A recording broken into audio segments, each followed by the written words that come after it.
This meeting is being recorded. Hello. Hello. How are you today? I'm good. How are you? What's happening? How is it in California? Is it a nice, sunny 85-degree day and everybody's just running around enjoying life? Oh, it is actually raining a lot. It's storming the last couple days, but we needed it. It's like drought city over here. So, And it but probably most of doesn't the rain. time, yes, it's like 75 and warm It right doesn't now. rain very often in California. Depends on where you're at. Northern California, it rains a lot, but well, northern like by Oregon, but So you're in Southern California, near Sacramento? Sacramento. So Sacramento's technically Northern California, but I'm originally from Central California, the Fresno Okay, area. I see. Oh, I should say, okay, so Corey Martella, you're an LNC and you're a DME nurse. Yeah. Tell me a little bit about yourself. Like, how long have you been an RN? I've been a nurse for, I think I'm going on 8 years now. My main focus in nursing has been obstetrics and labor and delivery. And I all of a sudden realized, I think everyone with COVID and what had gone on, I thought, I'm super stressed out, and even in L&D, Oh, right. I just wanted to change. And I think originally I thought I wanted to leave bedside entirely, but I decided to stay, but just not uh, as often as I used to be, and decided to become an LNC. So you wanted to get out of full time, basically. You don't want to be committed to that 36 hours. Please stay longer. Please, can you do overtime? Christmas, yes, you're coming in. Saturday, we don't care that your family has a function. You're on the schedule. Yes. Yeah, I got a sweet deal. I had a schedule just like that, and then Right. I got the opportunity to go to my clinic, and so they're not open weekends or holidays. But and now I can actually do an inner facility float. So now I can actually float back to inpatient L&D, and I can go over there just per diem. So now with the schedule that I have, I'm still working per diem, if you will, but I don't have to, because per diem, sometimes you have to agree to certain holidays and certain weekends. I Right. don't have to do that with my contract. Wow. So I got a kind of a sweet deal. So now I kind of do both. I'll do both. Sounds like a sweet setup where you're not committed full time to that bedside, but you haven't totally left it, and you can dedicate a lot of time to being an LNC. Yep. Yeah. Oh, good for you. So, you took my DME course a little while ago. Yeah. I think it's been a little while now. April? I think it was April. Well, you know what? I mean, not that the audience is going to care. We were in a mentorship. I remember our first mentorship session. You know what day that was? That was the night of the Oscars where Will Smith got up and smacked Chris Rock. Oh yeah, that's right. I hung up from you that night, and then I went downstairs, and my wife's like, on the phone, and all this excitement. She's like, just telling me, you know, Will Smith just smacked Chris Rock at the Oscars. So that was our last one. But anyway, so that's a good 5, 6, 7 months ago. So you've I done gotta some. show you the video. I think we didn't see it. He's not a fan of like famous people. He doesn't watch all that, but No, and then I'm not a huge fan of it either. She was dark. Right. So you've done a bunch of DME since then. How many have you done about? I've done about 10 now. 10. Oh, good for you. That's excellent. In California, and they've been subbed. You've got them from other LNCs. Correct. Yeah. Yeah. California is different from New York in DME wise, IME wise, in a couple ways. I mean, the bottom line obviously is there are always history and physicals, but tell me a little bit about a California DME, just like for what you know. So for the most part, across the board, it's and I can't attest to other parts of the country, but it's pretty much expected to audio record it, and we need to disclose it and let them know. We can't just like record and not tell them. Of course, there's always exceptions to the rule. There's times where they didn't want me to record. Just recently, they wanted me to video record the actual physical exam. And that was what that firm tended to like to do, but they weren't too I was told when I went to talk to the client and the doctor, if they declined, then it was okay and we didn't have to get all huffy about it. But that was something that they tend to do a lot if it allows them. And so of course there's always those little nuances of with the paperwork and what they agreed to.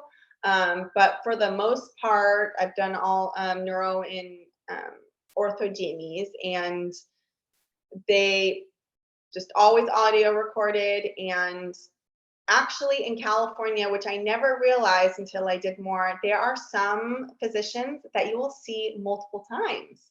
Mhm. Not that multiple times at the same office, but there are some that literally travel all over California, because I ended up running into several times the same physician in a completely different city. And it wasn't their practice or where they're at. So I thought that was pretty interesting that I saw some of the same physicians. I was like, oh, wow, nice to see you again. Yeah, they call them hired guns a lot. And see, that's what personal injury attorneys, they don't really care for them because that's what they're constantly doing. They're making buku bucks at just doing these IMEs, and they are always afraid that their opinion's going to go to the insurance company because they're paying them so much money. So you mentioned about the demand and response. Could you tell me a little bit about that, like what's agreed to and how that's set up? So all the paperwork that I end up getting from who I've worked for, or sometimes directly from the attorney, it kind of just depends. We get what's called the response or objection and demand. The demand is from the defense, and it essentially, like, I want to be able to like blur some of it, but it essentially, like, I have one in my hand right now, essentially just has what's expected. It's actually tends to be really, really short. And for the most part, what's on there, it's all the attorneys for the defendants. And that pretty much just states who the doctor is, where you're going to, the address, agreed date and time. And it states what the doctor is agreed to do. Like, for example, this one says, like, a diagnostic examination and manipulation of plaintiff's body that includes measuring the muscle, ... So it kind of just states in short terms what they're requesting. And then the objection or response essentially is the opposite, right? So it's them going, the plaintiff's attorneys, and they are, so that I actually end up, I highlight, when I get both of them, I highlight them all for any in particular things. And I think there's sometimes some colleagues that I hear that like get a lot of them and maybe just glance over them. But I've actually noted that sometimes there are specific details in there that they agree to. And so I make sure and do my due diligence. I read them all, and I make 2 copies of the response. And I keep a copy for myself to refer back to, and I highlight key points. And then I also, and actually with this type of paperwork here in this state, I give the doctor a copy. I don't really ask. I just do it. Right. Just to make it easy, because sometimes if you ask, sometimes we go back and forth, and Right. a lot Right. of times they just want things to go quickly, right? Mhm. So when they ask, or so I just, by habit, I say, here, this is for you to look back to. And honestly, most of the time they don't even have it in their hands because they should have gotten it. And do So you they feel that sometimes they've never even read it prior to your exam? probably, Yeah. but sometimes, like, one physician was like, oh, I don't need that. So it sounded like he probably already read it. Arrogant. Or there was one recently where he was like, he just glanced it over and he goes, oh yeah, looks like standard stuff. Sometimes, just as any DME, right? Sometimes they know the drill. They don't make things difficult and they just want to get it just as fast as anyone else. And then sometimes, you know, they make certain things difficult where you're like, well, you know, according to this, also it depends on, sometimes it's things that occur like in the moment. Like, for example, I don't typically have the other physician or the other side, the defense, wanting to record themselves. So of course you need to make sure that it's okay for your attorneys in their agreement that it's okay for them to do that. Sometimes it states there, and sometimes it doesn't. And then also sometimes it will specifically state the only people in the exam room should be, you know, part of the staff or such and such. Yeah. Yeah, kind of general to exams, but so that's pretty much what the response is. And so Wow. I highlight everything, and this also has the information, and there has been inconsistent information between the two before. So you want to make sure it's the right date and time and the right physician and where you're going. And pretty much the response is what they agree to and what the client will not do. Kind of the normal stuff. Will not get exams, will not make a second deposition, etc. No x-rays or anything, imaging. Usually that's where my clients are like, yeah. Pretty much. And that's pretty standard. So it's nice and easily detailed. It's, you know, one side and the other side. And it's nice because then you have information on both parties in case that weird one-off happens. Like, it backs you up, like it's right here, you know. Yes, when you say something.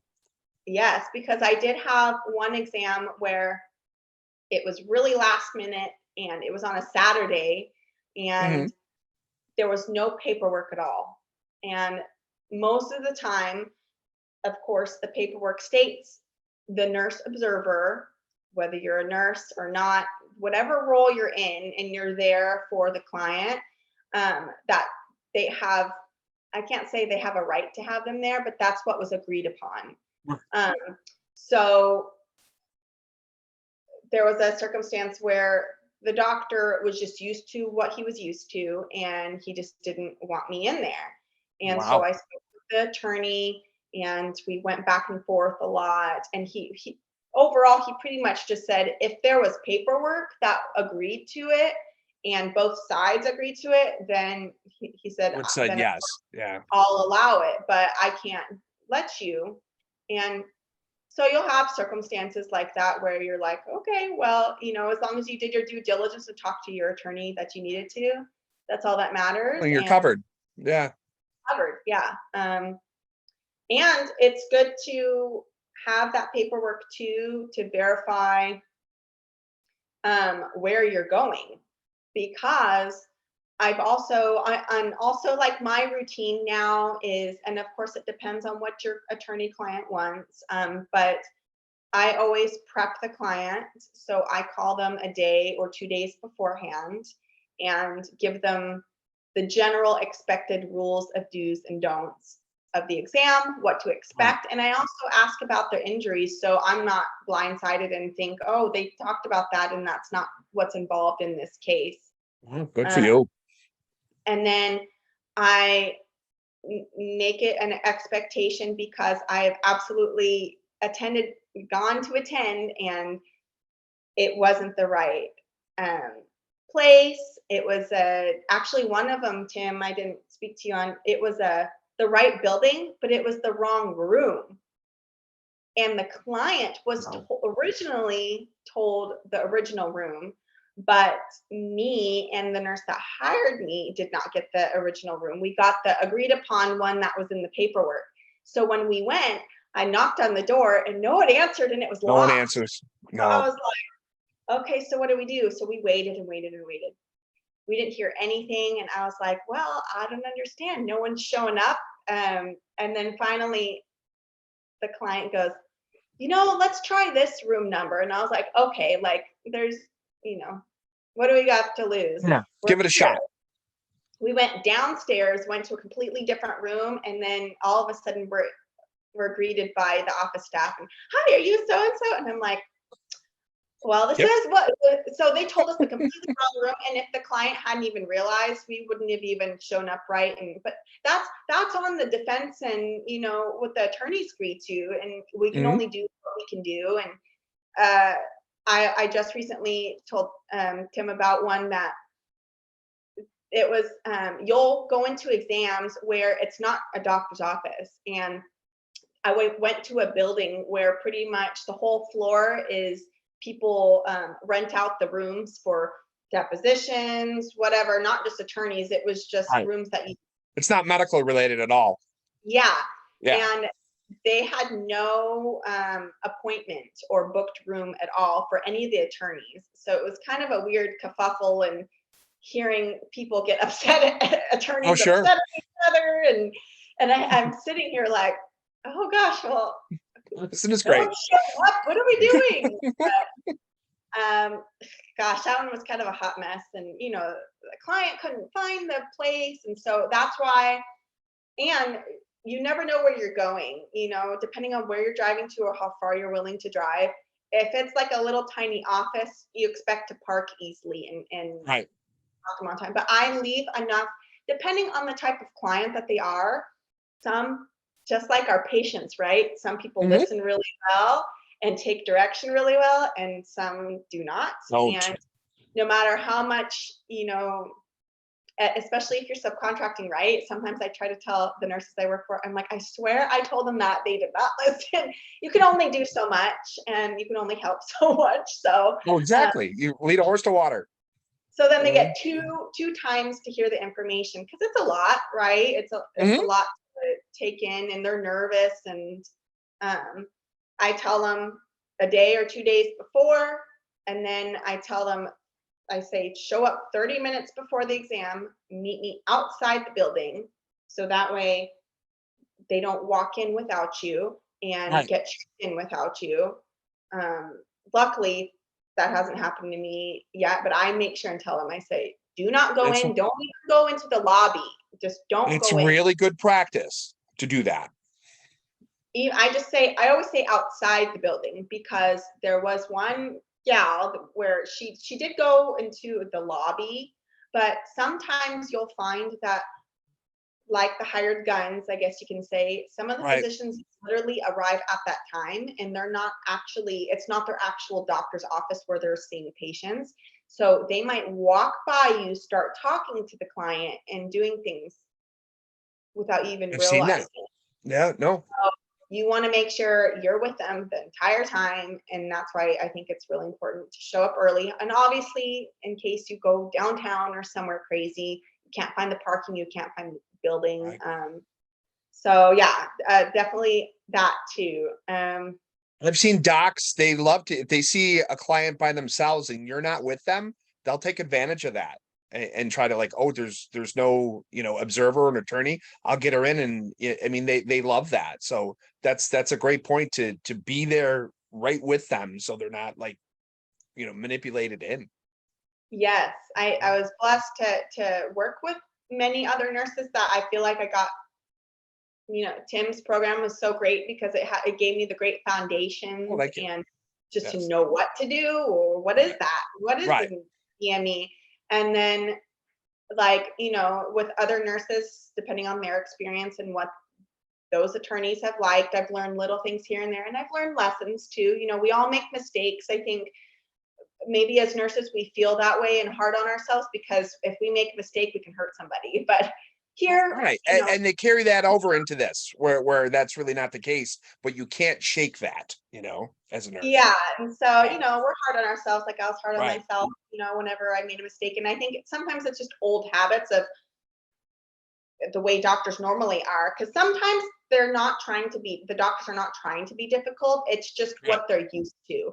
And Correct. sometimes it's just what they're used to seeing patients. And Have you, so no, another go ahead. tip, let them go to the bathroom without you too.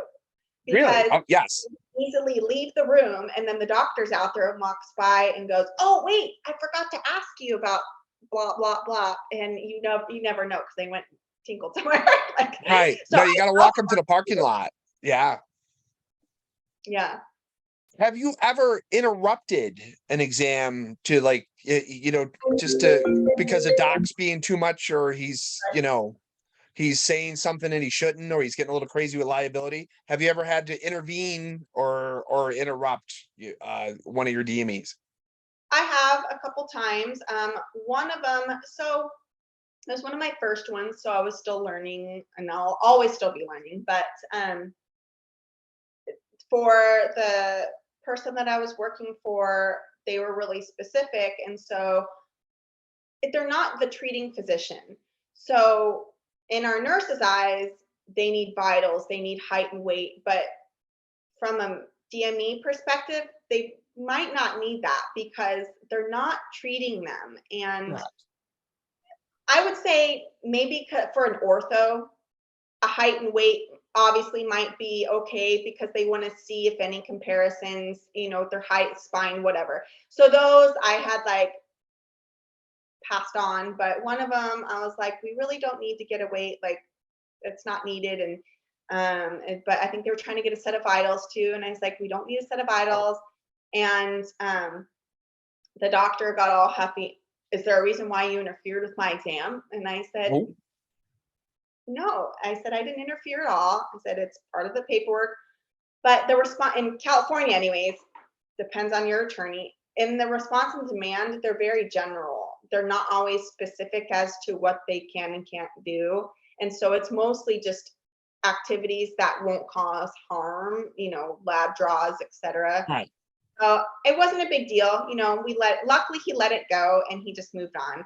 But it was one of those things I wanted to stick to my guns and say, well, we don't need it. Like, you can look at the medical records, which is true. They're going to have up-to-date weight, etc. on there. So much in the records. Yes.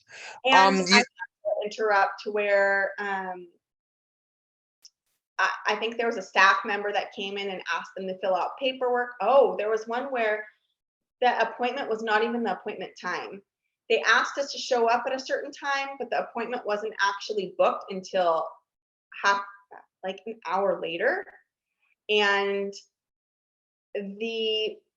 what was hard is because when we also in the response and demand, depends on which state, so I can't speak to others. This is a California thing. Yep. After 30 minutes, all of them, I've seen all of them do state that they have waived the right, the defense has waived the right for them to get a DME, and that we can leave the exam after 30 minutes. That's amazing. I would love to be able to have that. I don't get that luxury in New York State at all, where 30 minutes is up and we're still waiting. Goodbye. Well, it says it specifically on there on each one I read, but most of the time the attorneys they're already there. And so if they end up if they're late or were really late, then they said, go ahead and just try. So I think it depends on who you're working for and what they want, and if they're really firm on it. But that specifically says that there. So we had waited, and it was a regular doctor's office. So, they're seeing patients, but we waited for a long time. And the office walked in, or staff member said, here, fill out some paperwork. So we declined. And then, so I've had to interrupt on certain things where one doctor kept asking about other scars. And luckily the client, I prepped her well enough, and she said, it's not relevant. And he goes, well, I need to ask so I can give a good assessment, blah, blah, blah, blah, blah. And we tried to state, like, I didn't specifically know the exact scar on the patient's leg. So I told him, I said, if she states it's not relevant to this case, then we don't need to look at it. And he tried to explain as to why he's looking at it. And I said, I understand, but if it's not related to this case, we don't need to look at it. So there's times where I've had to, but luckily most of them, just like any doctor, or the hired guns, their time is money. And sometimes they don't even mess with that or past medical history or anything like that. Right. So they'll move right on. Yeah. I have found that once I say something, they usually will just kind of roll their eyes at me and move right on and not feel like getting into it and just go on to something else. So it sounds like you handle it really well. I try to. I haven't had a time where they were like, really upset and back and forth. But what's nice is Right. we have this paperwork to back us up. And Right. and one time I did have to call the attorney and say, hey, like this exam, they don't want to let me in. And so the attorney like gave that doctor a final chance and said, are you sure? Like, because who knows, maybe that doctor talked to their attorney too. To me, I don't think it didn't sound like it. He just was assuming from his experience. But that was the exam that was really weird because the appointment time was, I think, like 8:30. And then the receptionist goes, oh, okay, so the doctor's not here yet and your appointment time is 9:30. And I said, what do you mean? This is what we agreed on. And she said, well, to give time to fill out paperwork, I'm almost thinking like, okay, no one needs that long to fill out paperwork. No. And No. then No. when they brought you into the office, that's why it's always great to arrive early and even check in early, because Right. we sat there and the way that they took their patients, we were not first in line.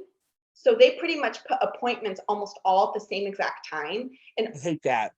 like 5 of us arrived at the same time practically, and they went attended to us by who arrived there first. Right. So it's like if we checked in on our exact appointment time, we might not have been seen for like another hour, because then the doctor finally showed up, and then that's when he told us, oh, well, you're not allowed to be in the exam. So we were essentially waiting there for a long time, and I wish they kept on the 30 minutes thing, but For sure. I was going to say you could have enforced that. yeah, but So then go ahead. it canceled. So Oh, it can't. That's the one that canceled. Yeah. yeah, essentially the Yeah. doctor like wouldn't let us in, so then we left. Right. Oh, good for you. It's funny you mentioned one thing, and I hear that a word a lot through the DME world. How he said to you, interfering in his exam. See, that's like a catchword. You can intervene, I guess, but interference, like in New York State, we're technically not allowed to interfere in the DME, but we can speak up and intervene on topics. It's a gray area just from my standpoint, but it just sounds like you handled it perfectly. Thanks. Yeah, I mean, technically, no. I think sometimes in some paperwork it does state that you can't interfere, Right. but but so I'm not, right. But Right. you can interject if, for example, at one point, sorry, my toddler's Okay. Well, I don't worry. I got mine's ready to go to bed in the back. Don't worry about it. And I'm gonna leave this in. Do you want to pause? Yeah, let's pause for 1 minute. All right. This meeting is being recorded. All right, So, we're back. yeah, sorry. So yeah, in response to your question, they have it in there. So yes, technically we cannot interfere with the exam, but Right. we are allowed to take a pause if, for example, they're asking something that they shouldn't ask, or the client's starting to spill some beans or something that they shouldn't talk about. Then I tell them, I say, hey, remember, we aren't going to talk Yeah. about that. And then they go, oh, okay.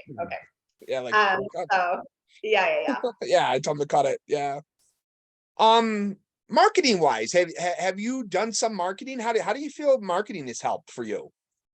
I've done a little bit for myself. I think everyone's journey is different, right? Some people I think go like full steam ahead, and because I still need to, work on the side and kind of do both essentially, and still work in the hospital.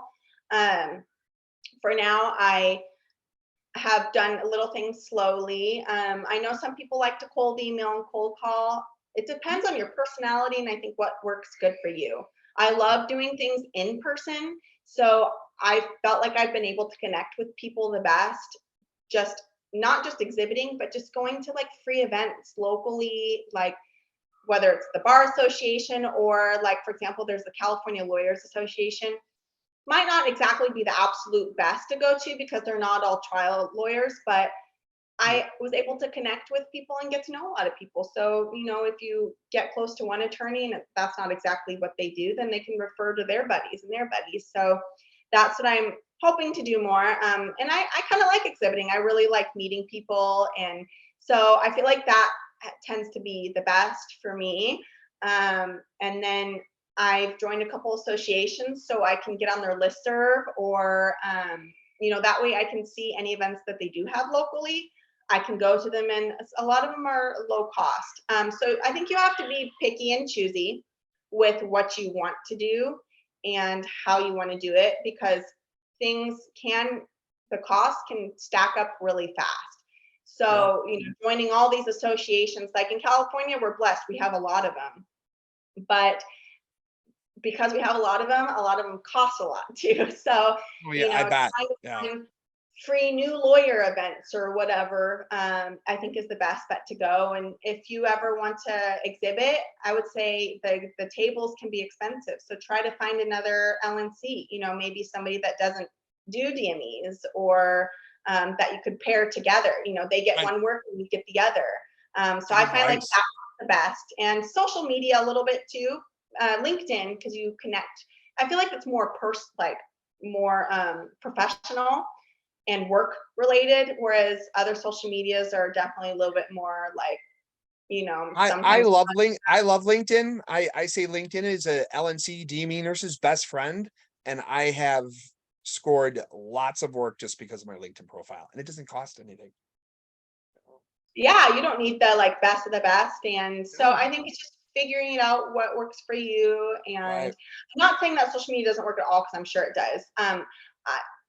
People are surprised sometimes. My age, you think, oh, I'm a whiz with social media, but I'm just not. So I never have been. And when I post anything personally, I do every once in a blue moon. So that's something, maybe my goal is to work on, to get better at, to be able to market more, because they can all get intertwined, right, with LinkedIn and Facebook and Instagram. So It only takes a couple of them, and it snowballs, and with referrals, and a couple of guys tell a couple other guys from your social media, and you could be off and running. I think that's what I hear with other, and I'm so thankful that you have me on, Tim, because I'm kind of speaking from a newer LNC's point of view, right? And Right. so just stick at it and keep going, because I think I can quote a lot of nurses, there's plenty of work to go around. And it's just, even just networking with your own colleagues, oh, I can't cover that DME. Okay, someone else can. Right. Same with cases. And I would say my own word of advice is, you don't have to do everything in the LNC world. I think I thought I had to do that because I can, with certain nursing cases. And yes, of course we can. We can speak to a common med error, but I kind of wanted to specifically do what I wanted to do. It's whatever you want to do in your business. Try not to compare yourself to everybody else, because I still enjoy bedside a bit. We'll see in the future, but so I want to do both.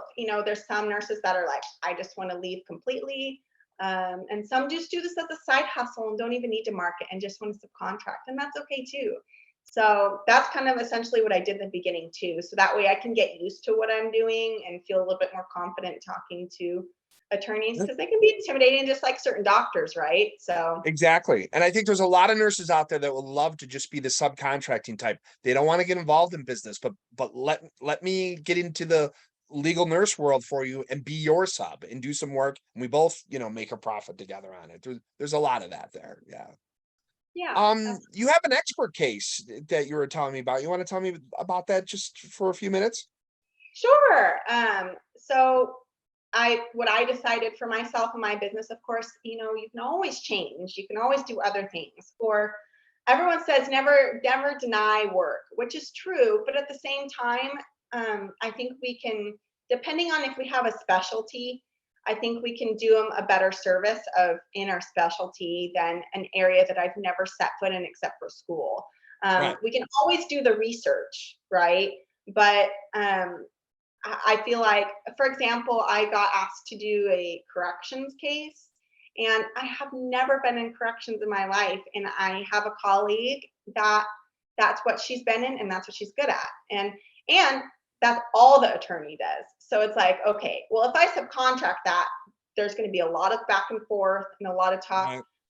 Right. We all want to help each other. So just because I'm new and I'm like eager, I can't just say, oh, I'll just take it, because I feel like I'm doing the attorney a disservice, not knowing certain standards from the prison system. So she is going to do a great job helping them. And so from what I decided, I wanted to stick with obstetric L&D cases.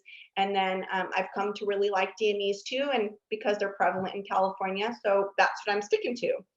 And you do a little bit of both. And Yeah. birth injuries is a lucrative LNC specialty, Yeah, and there's only it's not often you need other experts too, Right. anesthesia, the docs, maybe midwives, Right. and neonatal. Like that's it. That's all it is, So and that's where I'm comfortable. So I was blessed through I joined a lot of Facebook groups, LNC Facebook groups, and I ended up. You're in mine. Yes, I'm in yours. And I think overall there's not a ton though. There's only like No. a handful of them. There's like 3 that I know of. Yeah. Yeah. Yeah. And I ended up being able, through someone else's LNC program, she said, hey, she does L&D expert work. Why don't you reach out to her? I reached out to her and I found out that she's retiring. So I was blessed, and she ended up referring me to a ton of the attorneys that she is no longer working for anymore. She's like, I'm not taking any more cases. No, thank you. So because of that, I was able to I think initially I was hard-headed and I didn't want to do expert work, but you know what? I never know until I try. Exactly. And I might end up really liking it. So who knows? And because it's an area that I love. So this case, it just goes to show nothing's like hard set. There is a really good way to do things, definitely. There's, some want to have contracts with the attorneys right away before they start anything, which, overall, Tim can say this too, because we talked about it. Yes, you do have some kind of agreement, unless they're your like really good friend. You never know. You want to get paid for your work and what you're worth. Absolutely. So with this case, it was a little bit different because I ended up not hearing back from the attorney and the paralegal. I was blessed because they said, oh, so-and-so referred you, and here's medical records. I'm like, okay, great. But then I said, okay, what do you need done? A lot more detail than that. But and then I didn't hear from him forever. And I was told by a colleague that don't worry, it's just because they're so busy, and just wait to hear back. And so I did. But then I had to tell him again, oh, so what are you wanting me to do? Because I did follow up, but she pretty much get to know your attorney client, because sometimes it's not personal. They're not trying to ghost you. Sometimes they are literally so busy, they just don't respond. And it's not like they don't mean to. So I ended up pretty much doing my contract kind of backwards because of how things happened, how we were referred. Nothing's perfect, I'm still learning. And Get your feet wet. Yep. So now hopefully I'll hear back from them, and and it'll resolve I'm sure it will. And your colleague said they will pay. I'm sure it'll work out. If not, learning experience. But I really think it'll turn out the right way for you. Yeah. So, but I'm excited to work on it, and they most I would say people recommend to have like a contract and have the contract look at an attorney. Attorney look at it, which is like what you should do. But it just depends. You're gonna do whatever you want. Every situation is so different, and you just got to proceed how you think's the best, and it might not always be the way to proceed that how you proceeded in the other situation. That's just my experience. Yeah, like I'm a little bit old school in a way that, like, my dad, he was a real estate and mortgage broker, and he was where we were from for 40 years. He worked on an agreement and a handshake. So, Right. Right. we're trusting with people, and Exactly. how like I work, but of course, I'm not saying don't have a contract or anything like that. Right. It's whatever you agree with and however that works out. Makes you the most comfortable. Any business, yes. yeah. You want to get paid for the work and you want to be protected. Some people recommend like insurance and stuff. I ended up getting insurance with no extra cost. Oh, nice. Through NSO. NSO, yeah. And it's literally, I'm sure the rates they probably like lock you into a rate and then they change depending on when you sign up. But when I signed up years ago, it was only $100 a year. And so they tacked on the legal, they have, I'm going to give a shout out to Lori Brown. If you have her program. She, I think, worked with NSO and was able to get like an LNC protection like plan, if you good for her. And so I was able to like ask them really easily and they added onto it. But in case there's any errors or omissions, everyone's different. Some people say, oh, you need insurance. Some say you don't. Like for me, it was no biggie. It was a phone call and it wasn't any extra money. So that's because I'm still using it for myself. I know some people have unions to back them up for like nursing stuff, but in the event a union could pull out on you at any time. Yes, exactly. Then I have that protection. So you'd want your own peace of mind that's yours. Yeah. And it's not expensive, right? $100 a month. No. Year. Oh, to sleep better at night, I would say that's absolutely worth it. Cool. Well, we've been talking a while and we've discussed some great things, especially about DMEs in California, LNC work that you've got going on there in California and how it's been working out for you. So I really appreciate you coming on and thank you for recording this video for me, and everybody who purchases my course in the future is going to see this. Yes, of course, my pleasure. And I feel really honored to be able to do this with you. And I think probably because I think as LNCs, especially when you're first starting out, just like any nurse in a new area, you don't feel so confident and everything. And so it's nice to, I'm by no means an expert in California, I still have many exams to do and to learn from. But you've got your feet wet there and you've got some experience. Yes. Do you have an email if you want to share it? Other nurses, if they want to subcontract with you or something, would you care to share it now? If not, they can get a hold of me. It's up to you. I don't mind at all.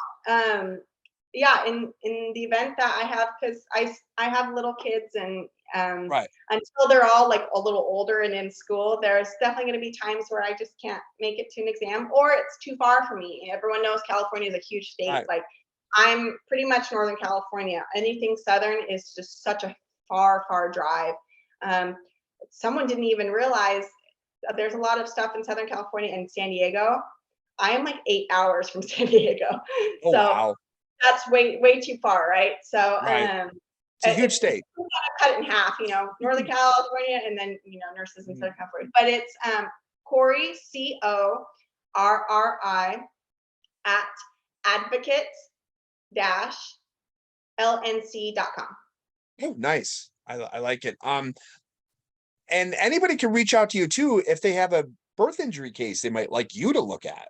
Yes, I know even in the nursing world, all of our colleagues are either like, oh yeah, great, I do babies, or everyone goes, nope, I don't do deliveries, vaginal deliveries, none of that, no fetal monitoring. So yeah, if you ever need any help with fetal monitoring case, anything like that.